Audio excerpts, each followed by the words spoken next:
So for those who don't know, at UKZN, they offer full research master's degrees for free. Oh, wow. Yeah, You lie. Yeah, no, I'm not lying. Oh, wow. So you can do your master's for free. You just have to pay like a registration fee. And it's a lot of work because you don't have lectures, you don't have classes. You're literally just picking a topic, writing about it and hoping for the best at the end.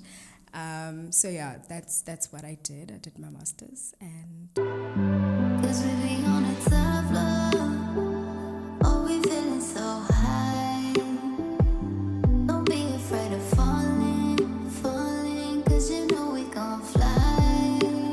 Hi guys, welcome back. Please don't forget to comment, like, and subscribe. Thank you so much for tuning in today.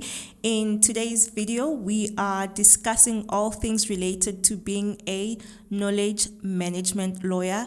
If you hear me saying management, that's because I'm from Bushbuckridge and I'm black. Yes, girl. So it makes sense. And I will not apologize a lot about that. So we're going to move on because our guest today is actually a knowledge management lawyer. I heard about this role from her for the first time on IG. And I was like, girl, what is happening? What has changed? What is that, you know? So I think this will open you up into a career that you never thought existed in the legal fraternity. And I'm just going to do an intro and welcome our guest, Karabo Hiine. She is a knowledge management lawyer. Sorry. She holds a LLB degree and LLM in international trade and investment law. She studied at UKZN. I think she graduated cum laude with her LLM. I did. Like, hello. She's an avid reader and is the inspiration behind Spines and Titles, an IG page that we're going to put down here. She's dedicated to book reviews and reading. She loves music a lot, enjoys good wine, and from my personal observation is that she's quite frank and unapologetic. So welcome, Karabo. Thank you. Okay, Thank you. I'm excited. So just before we get into our serious questions about what you actually do and what the role entails, just a bit about yourself, where you studied, why you chose to study there, and why law. Why law? Excuse me. Where do I start? So I was born and bred in Mokopane, Limpopo. I did my primary school, preschool, primary school, high school. And then for varsity, I moved to UKZN. Okay. I actually don't know why. It was just the natural, not even natural. It was a convenient decision. I actually decided in like January and school starts in Feb that I actually want to go to UKZN. Okay. My aunt works at UKZN, or worked at UKZN at the time, so it was just like the familiarity of having someone there and also just being away from everyone. So that's why I ended up at UKZN. I did my LLB there. It was a very tricky journey. So, so it wasn't a seamless, you get in, get your straight A's, finish, you score articles in second year, sure. And you know how it goes with other people. So my journey was a bit different. It took a bit longer than it should have. And then I stayed for my LLM, which is a topic in international trade law and investment. It was a full research master's. So for those who don't know, at UKZN, they offer full research master's degrees for free. Oh, wow. Yeah, You lie. Yeah, no, I'm not lying. Oh, wow. So you can do your master's for free. You just have to pay like a registration fee. And it's a lot of work because you don't have lectures, you don't have classes. You're literally just picking a topic, writing about it and hoping for the best at the end. So yeah, that's what I did. I did my master's, and after that, I went and did articles, yeah. Okay. Why law? I don't have an answer to that question, hey? It's like, I know some people are like, I'm super passionate, I woke up and I saw the light and the light said law. It wasn't like that for me at all. Okay. But I also just don't see myself doing anything else. Like, it just felt like the correct decision. I think if I was good at math, I'd probably be something else. Okay. So then maybe that's why, because I hate numbers and I think in sentences, I think in like words and I like elaborating. So like law was just you love words. Sense. Yeah. That's why you're like an avid reader. But I want us to go back a bit on this thing of a master's being free at UKZN because I'm like, you are sitting with an LLB and you'd like an LLM as long as it's research work, not coursework and research. Then you can do it for free. For free. Shucks, guys. So you just need to find a topic, write your research proposal. I remember I've been posting on Facebook every year, hey guys, if anyone wants to do a master's at UKZN and needs help with their research proposal, let me know, I can help you. Because your research proposal is your application. Yeah. So you get in with your research proposal. It's a free master's. My master's is free. Interesting, guys. I am like fascinated. I am definitely linking up because I've been wanting a master's because Nami, I actually registered for my master's at Wits and I dropped out when it was time to submit my research. Yeah, so now I think I can write a damn good paper in environmental or something, development law or something. So yeah, wow. This is good. Go for it. Yeah, so I think we can get to today's topic or focus, which is your role as a management lawyer. And so you didn't start there, you started with your articles. Yes. So why did you move from practice to being a management lawyer? It's just like, sometimes things find you and things just happen. Knowledge management is not a thing that I knew about way before I left practice, but I've always wanted to leave practice. And I've always wanted to just work in-house and, be a legal advisor, work in a legal department. And that's essentially what knowledge management is. It's like you're an in-house lawyer for the firm. So the only difference here is that you're not working for, say, Sasol or ESCOM, but you're working for a law firm and you're a legal advisor to the legal practitioners in the firm. Interesting. Yeah. So what do you do and what is it? What does it entail? So it entails a whole lot of reading of case law. So you have to be up to date with like legislative changes in case law, whatever's happening legally in the country, you have to have knowledge of that. And with that knowledge, what you do is update templates, for example. So all the agreements for the firm that I work for is drafted by our department. And then the practitioners will just like pull out a copy and then they would then consult with the clients and, tailor it for the transaction that they're working for. So we just sort of create whatever required documents that are needed for the firm. And, we'll change clauses here and there based on whatever's happening in court. So if, let's say, for example, one judge decides they're not going to grant monetary damages, for example, and damages now are flowers, then we have to go change our agreement and specify a claim for damages means rands and cents. So it's those sort of changes that happen in court every day that we have to be like up to date with, and then from that update our templates. It must be a lot of work because you basically saving time for all the other lawyers. You're doing their research, you ensuring that they have the proper templates for whatever matter they're working on. Yeah. It's intense. It is intense. And I didn't even know it was this intense. I don't want to say I underestimated the intensity, but I only ever knew the intensity that is practicing, I know the intensity of a transaction that's closing in 2 days and no one is signing the agreements, or the intensity of an urgent application. I know that intensity. So this is a different type of intensity.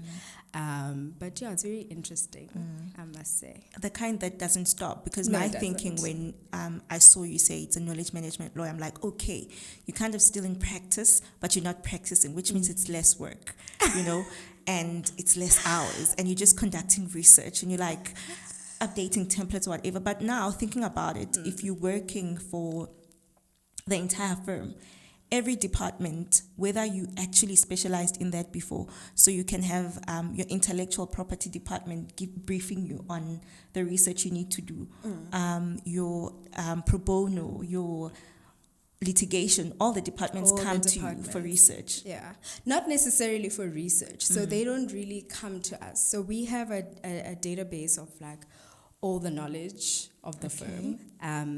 And so from that database, they will use whatever we have. And if we don't have it, then it's like, hey, our department actually uses this and this a lot. Can we, prepare it and all of that? But I mean, I'm not involved in that process. That's a more like senior process. But mine is mainly like research. Yeah, but we don't do research. So if an attorney is like, hey, I'm working on a transaction that requires information on sale of shares, please do my research. No, that's not our job. Okay. No, All right. No. I thought you'd get things like that and stuff. No. No. All right. And then, do you think all firms should move towards having a knowledge management lawyer or not? So the firm I work for is quite big. So the knowledge management department is very necessary and needed because, I mean, the legal practitioners are busy on like a whole lot of things. But the knowledge management function really does exist in every firm if you think about it. Every legal practitioner has a knowledge management function. Whatever you draft, you have to do the research. Everything that you do, you need to know what you're doing. So the difference with knowledge management as a department is that it makes your life as a legal practitioner easier in the sense that you don't need to go back and forth and where does the law stand on this? Like, we got you. This is where the law stands. Yeah. In other firms, it's just not specifically paid for. No, it's not. No, it's not. So we're doing like knowledge management work and practicing and all of these things. And for smaller firms, we actually then be the HR and the whatever and everything. And it's not a bad thing. I mean, I worked for a small law firm before, and I like did all of these functions. And like the professional development that comes from, for example, we conduct interviews where there's no HR and they're like, oh, come sit into this interview. We're recruiting candidate attorneys. Like, you learn a lot from that. You learn a lot from a whole lot of things that are not work. Work is what you're hired to do, but if you can navigate other things, your professional development is just going to be better for it. Okay, I don't prepare you for this question, but it's coming up. And it's, how are you finding the bigger firm or working for one of the top firms? Having come from a smaller firm. I mean, the transition is a bit of a big shift, but also remember, it is a big firm, but it's a bigger firm because it has different type of different departments, and within those departments, there are different teams. So the firm that I worked for, it was literally just equivalent to a team in a firm that I am in now. So you are in a bigger environment, but you are in a smaller team at the end of the day. The transition, like any other transition, wasn't easy. There's a lot of things that are different. There's the font size is different that you use. You move from Calibri to Arial. You need to learn writing styles. You need to learn everything that's done differently. You need to transition. Like, you need to learn all of those things. So I think the amount of people that are there isn't even an issue. I also started there during lockdown, so it's like, you're like, hi, I'm new, and the person's like, oh, I haven't been here in 2 years, I've been working from home. So it's that type of dynamic, but it's a different experience altogether. There are a lot of things that you don't have to worry about that you would ordinarily worry about in a smaller firm. So I highly recommend it for the experience, because I know some people are like, no, I don't want to work for a bigger firm because they don't pay attention to you, and you don't. I don't think that's true. I think a bigger firm is just your focus is on your team. You learn what you need to learn from your team, whereas in a smaller firm, the whole team is the firm. So that's the only difference, I think, for me. Okay, interesting.